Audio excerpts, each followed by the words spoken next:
सोया बड़ी बा मिल मेकर तरकारी आपण मैंने घरे निश्चय बहुत थर बहुत प्रकार रे बनी थे किंतु थरे यही प्रोसेस रे घरे बनातु पूरा सहजरे बन पारे आउ एते टेस्टी लगे जे होटेल रेस्टोरेंट तरकारी भी आगे फिका लगे।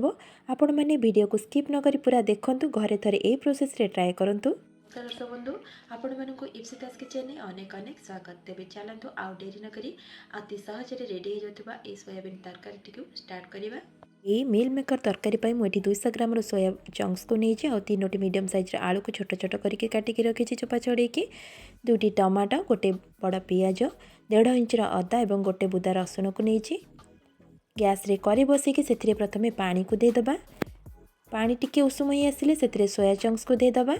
टमाटो पियाज अदा और रसुण को यही पानी रे देदबा। ताकू सोयाबीन सहित 5 मिनिट पर्यंत टिके फुटे नबा। देखो मुझे सबको ये देदेली अल्प लुण को ये आड करवा टिके भल से गोले नौचे गोले सारापर 5 मिनिट पर्यंत मीडियम फ्लेम रे छाड़ीदबा। देखो ये फुटवा स्टार्ट हो गला ये परफेक्ट पूरा 5 मिनिट हो गला एति ही बॉयल करेंगे। एबे ताकू मु छाणी नौची गोटे थाली को देखो सबको मुझे छाणी नेली। छाणी सारापर आम टिके ठंडा होगापाई छाड़ीदबा। सेम कड़े टिके तेल दबा। देखो ये तेल को देदेली तेल भी ये गरम हो गला अल्प लुण को दूची आलू को ये आम भाजवा टिके लुण देके आलू भाजिले आलू बेसी तेल टाणब ना। एबे आलू को देदेली आलू को छोट छोट करके काटे। आपण मानक जदि आलू पसंद नथिबो आपण माने केवल सोया चंक्स को लेकिन तरकारी करें। एबे ताकू मु लाइट गोल्डन कलर है पर्यंत भाजबी। देखो ये सब ठंडा हो गला आम मसला पेस्ट एबे रेडी करवा। टमाटो पियाज और अदा रसुण को मु सोया चंक्स रू काढ़ी नौची एबे सबको काढ़ी नेली मिक्सिंग जार रे ताकू देदबा। ताकू भल से पेस्ट करी नहीं आसवा। देखो मसला पेस्ट आमर ये रेडी हो गला सेपटे आलू भी परफेक्ट भाव भाजी हो गला। एठू मु ताकू प्लेट को काढ़ी नौची। सोया चंक्स गुड़िक बड़ और छोट आसी थाए। आपण मानक सोया चंक्स जदि टिके छोट होइतिबो आलू को छोट काटिबे और जदि बड़ होइतिबो टिके आठारु बड़ काटिबे। एबे देखंतु सेम करेरी मु टिके तेल को दे दोची एठी टिके तेल थिला।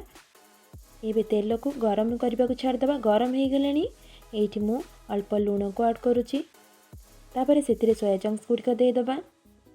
हाफ स्पून हळदी को ये ऐड करूची half spoon red chilli powder को ये दे दोची। बे भल से ताको लाइट गोल्डन कलर है पर्यंत भाजवा। सोया चंक्स को पूरा भल से भाजबे तरकारी टेस्टा बहुत ही बढ़िया आसीबो। बे देखंतु हल्का हल्का ये भाजी ही आसला कलर भी हल्का हल्का ये चेंज हो गला पूरा परफेक्ट भाव 5 मिनिट भितर आमर सोया चंक्स गुड़िक भाजी हो गला। मुझे ताको प्लेट को काढ़ी नौची। एबे सब सोया चंक्स गुड़िक मो प्लेट को काढ़ी नेली। कड़े रे एबे तेल को देदबा। मुझे सोरिष तेल रे को बनाऊँगी आपण मैंने सोरिष तेल बनइबे। तापर तेल गरम हो गला परे गोटा मसला किसी ऐड करी डालचीनी गुजराती तेजपत्र गोलमरीच और 2टी लवंग को देची। तापर से मसला पेस्ट को ऐड करवा। मसला पेस्ट को दे सारा पर 20 ରୁ 25 सेकंड पर्यंत टिके भाजी नबा।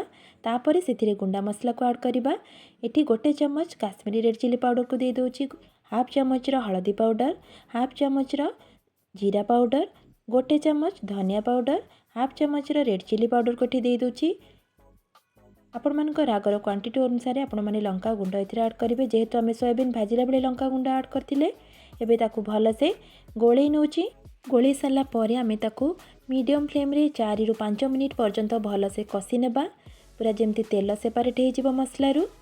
देखंतु मसला ये परफेक्ट भाव आमर कषि हो गला तेल पूरा बाहरी आसला मसलारू। एठी मु सोया चंक्स को ऐड करुची आलू को मध्य ये देदबा।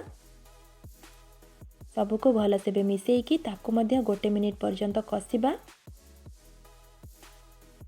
एठी मसला टिके मते ड्राई लगुची सेतिपई टिके उषुम पानी मु ऐड करुची अल्प पानी देबे। बे भल से ताकू मिसई नबा। आपण माने तरकारी मसला कषिला बेले केबे ठंडा पानी यूज करेंगे ना उषुम पानी टिके देले तरकारी भल टेस्ट आसीबो। एबे स्वाद अनुसार लुण को दे दबा। गोटे चम्मच किचन किंग मसला को ये ऐड करुचे आपण मानक पाखे जदि नथिबो आपण माने स्किप करि परिबे। एबे ताकू पुनी भल से गोलेकी आधा मिनिट पर्यंत टिके कषि नबा। ये परफेक्ट भाव आमर आधा मिनिट हो गला मसला भी देखो पूरा परफेक्ट भाव कषि हो गला। ये मु गरम पानी को ऐड करुची। ये गोटे मीडियम साइज्र बाउल पानी मु आड कर गोटे बाउल ताकू भलसे एबे गोले नबा। गोले की मीडियम फ्लेम रे 5 मिनिट पर्यंत ताकू सिझिबा पई छाड़दबा। एट परफेक्ट भाबे मीडियम फ्लेम रे मु 5 मिनिट सिझे नीथिली। एबे कवर को काढुची देखंदु तरकारी रो कलर केते डिलीशियस हेची परफेक्ट हेची पूरा तरकारी हमरो। एठी मु गोटे चम्मच कस्तूरी मेथी को ऐड करूची आ अल्प बटर को एठी दे दोची। गोटे चम्मच अमूल पाउडर को दोची। आपण मानको जदी पसंद नथिबो आपण माने अमूल पाउडर को स्किप करि परिबे किंतु एम्ति बटर आउ अमूल पाउडर दे तरकारी को बनेबे ताको आमे गोटे मिनिट पर्यंत एबे छाड़ी दबा फुटिबा पई मीडियम फ्लेम रे। एबे गोटे मिनिट हे गलानी आमे एठी गैस रो फ्लेम को ऑफ करिकी धनिया पत्र को ऐड करिबा। ताले दर्शक बंधु देखिले केते इजी प्रोसेस रे आपण मानको मो सोयाबीन तरकारीटी बनेकी देखेली। जदि आजिरो वीडियोटी आपण मानको पसंद लागतिबो प्लीज गोटे लाइक करि नेबे। एम्ति सहज आ नुआ नुआ ओडिया रेसिपी देखिबा पई चैनल को सब्सक्राइब करि नेबे।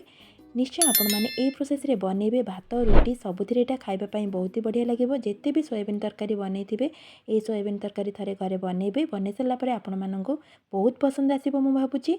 ताले आज पई रहूची पुणी आसीबी नेक्स्ट वीडियो रे किछि नुआ रेसिपी नै। नमस्कार, जय जगन्नाथ।